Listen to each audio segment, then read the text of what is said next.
Thank you so much. I'm Jonathan Chen. Good morning, everyone.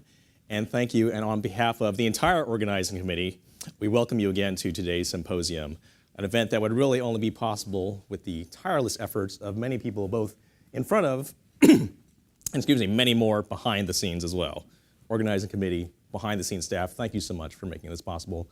As well as, again, thank you so much to the generous support of several sponsoring institutions, perhaps most especially the Gordon and Betty Moore Foundation and GSR Ventures, who helped provide the funding to really get this event off the ground. So why all this interest? What are we doing this for? Why did any of us show up today? Why are we so excited? Because I think there's a large amount of collective anticipation for the potential of these types of technologies that are able now, that we're starting to see, have superhuman capabilities to answer questions previously thought impossible for a computer. Questions like, is that a chihuahua or a blueberry muffin? A kitten or a caramel ice cream? Dog or bagel? My personal favorite, parrot or guacamole. Nowadays, the technology can systematically label every cat video on the internet and fill your Facebook feed with enough clickbait that will keep you distracted for hours, while also making you give up all your private information without realizing it. It also makes you wonder, though, perhaps there are more meaningful applications we could think of. Is that a malignant melanoma? Is that cancer? Or is that a benign mole? Is that normal, healthy lung? Or is that an infected pneumonia? These, and you're just going to see more and more examples of clinical questions that can now be answered by fully automated computer systems. And yet, medicine, healthcare, consistently lags behind other industries by over a decade in terms of how effectively we adopt information technology and make use of our real-world data. Even though, wouldn't you think medicine, the one place where literally lives hang in the balance, be the one place where we're most effective at taking advantage of such tools? By some estimates, medical error is the third leading cause of death in America. 250,000 dead every year. Now, some people would argue, oh, come on, that number's not right. Don't exaggerate, it's more like 100,000. So two things, if it was 100,000, that would be the jumbo jet airliner full of patients we were pushing over a cliff to their deaths every day. And even more so, what's concerning, we're not even sure what this number is. Apparently, that is how much we care about reliably capturing and using our data in medicine. Maybe lives are too abstract. Then consider of the 1 in every $6 of our entire economy spent just on healthcare, up to a third of it, of that $3 trillion per year, is essentially waste. It's processes, it's services, it's administrators, things we're doing that don't actually help any patients.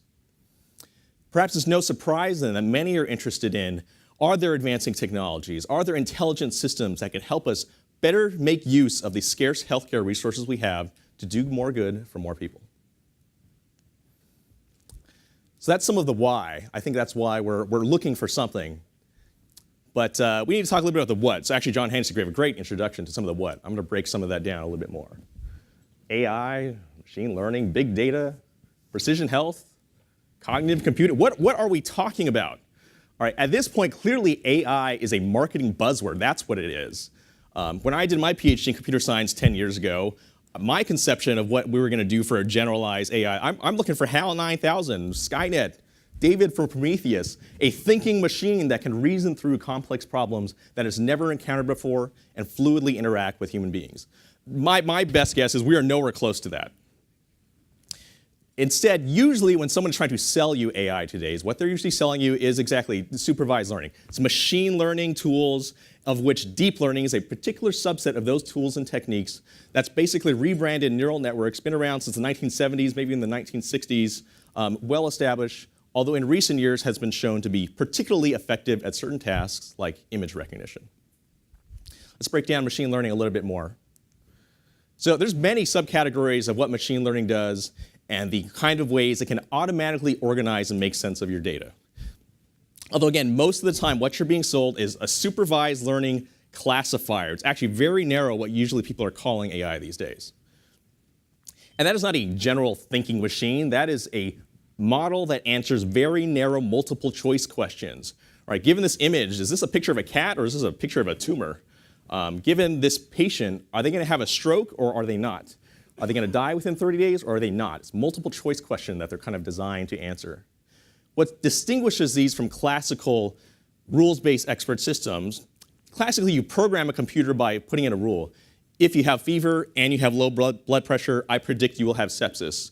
It's a fair rule. You have a computer execute that. That's a simple form of AI right now. Instead, the way machine learning works is, here, look, I got 100 patients with sepsis infection, 100 who don't. I actually don't know what it is about them. Is it fever? Is it blood pressure? Is it white count? Like, algorithm, just look at these examples, learn by example, learn by data. Can you tell me, figure out what the rules are, figure out what the patterns are? And often how these are framed are to answer prediction problems. And yet, simple data-driven prediction problems in medicine are actually really not that new. We've been using them for decades. What is a MELD score but a prediction about whether a liver patient will die so that you can decide whether or not to give them a liver transplant based on how previous liver patients have done in the past? What is your FICO score? I mean, look at non-medicine. These kinds of algorithms or models are pervasive through our everyday life, even if you don't realize they're affecting you. What is your FICO score? It's a prediction. Are you going to default on your loans based on how well you and similar people have done in the past? A little bit more breakdown. So how do these machine learning algorithms work? What you can see here in the top left are 3 example input data sets. So there's red and blue dots representing patients, let's say, plotted out in 2 dimensions because they came into your hospital short of breath. You did a scan. Ooh, they got a pulmonary embolism, a blood clot in their lung. That's really dangerous. I'm worried about them. Are they going to be okay or are they in trouble? Let's measure their heart rate on the x-axis. Let's measure their oxygen saturation on the y-axis. Plot them out in this space. The blue patients are the ones who, they basically did fine. You gave them treatment, they went home, everything was okay. The red patients are the one, even with treatment, bad things happened. They ended up in intensive care, they maybe even died. And now, what do you do when a new patient shows up and you're trying to decide, what do you do with them? If you measure their heart rate and their oxygen saturation, you plot them on this curve, and you're trying to figure out, are they high risk or low risk? Should I send them home, or do I need to bring them into the hospital? How do you make that decision? You can use your intuition. We are going to examine the people in person, and trust me, I'm a doctor, I know what I'm doing, and this guy's going to be okay. Or perhaps, and there is a substantial power to that expert intuition. However, it's very hard to reproduce that, to deliver that consistently, and to scale that. So here's another approach. Apply a battery of any different machine learning algorithms, and what they're basically trying to do is separate the world into red and blue spaces based on the examples they've seen. So when a new patient shows up, you can make an educated guess, do they look more like the blue or do they look more like the red? Worth noting that all of these examples I'm showing, these are, at this point, standard algorithms. Open source software, you can download and use these right now. You don't need to be a PhD in computer science anymore to use this technology. You combine that with the increasing ubiquity of electronic health records data, and that's what allows us to now create the potential to develop and deploy far more machine learning applications in healthcare. And that's really leading us to, I think, the main themes of this conference, understanding how do we drive that transformation while fostering an appreciation for the implications of such changes, both intended and unintended, for their effect on human lives.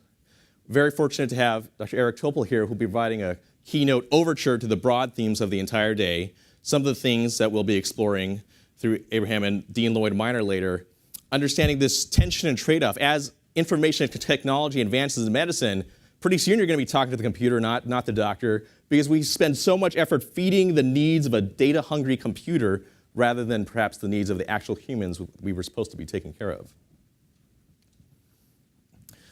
With guidance from the Moore Foundation, we'll have a core subtrack focused on diagnostic excellence, recognizing that medical diagnosis historically gets much less attention in terms of innovation, measurement, improvement, even though diagnostic errors implicated in 10% of patient deaths, and is certainly the leading cause of medical malpractice lawsuits. So another key area that we can drive and we hope to inspire more people to consider unpacking.